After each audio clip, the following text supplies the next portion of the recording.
olması daha güzel duruyor.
Yaklaşık 2 yıl önce kurulan Doğal Taş İşleme Atölyemiz Tokat'ta çıkarılan yarı değerli taşları işlemek amacıyla çıkardı. Burada hem kadın istihdamına yönelik bir proje yapıldı. Onun yanı sıra buradaki işte doğal taşların işlenmesi, bunların ekonomiye kazandırılması amaçlandı. Burada doğadaki taşlar sanata dönüşüyor. Burada 6 usta üreticimiz var. Bunların ikisi kuyumculuk alanında faaliyet gösteriyor. 4 tane usta üreticimiz de Doğal Taş İşleme Atölyesi'nde çalışıyor. Onlar doğadan çıkardığımız, araziden çıkardığımız doğal taşları alıp burada taşın yapısına göre ona uygun tasarımlar yaparak onları takıya dönüştürüyorlar. Burada mesela spa merkezlerinin bizlerden istediği masaj taşları, yüz masaj taşları ağırlıklı olarak yapılıyor. Tesbihler, kolye uçları, doğal taş bileklikler özellikle çok talep görüyor. Bunun yanı sıra kuyumculuk atölyesinde kullanılmak üzere yapılan işte kabaşon taşlar, farklı formlarda, farklı yapılarda, farklı taş türlerinden üretilmiş kabaşon taşlar üretiliyor. Evet, 2 yıl önce başladım. Gerçekten çok sabır gerektiren bir iş bu. Önceleri çok pes ettim. Bırakayım dedim ama o kadar da keyifli ki.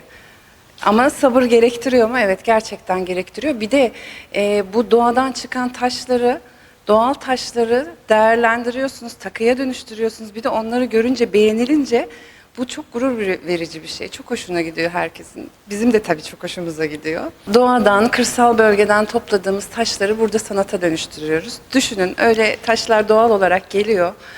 Birçok makineden geçiriyor. Hani 7-8 makineden geçtikten sonra o hale alıyor.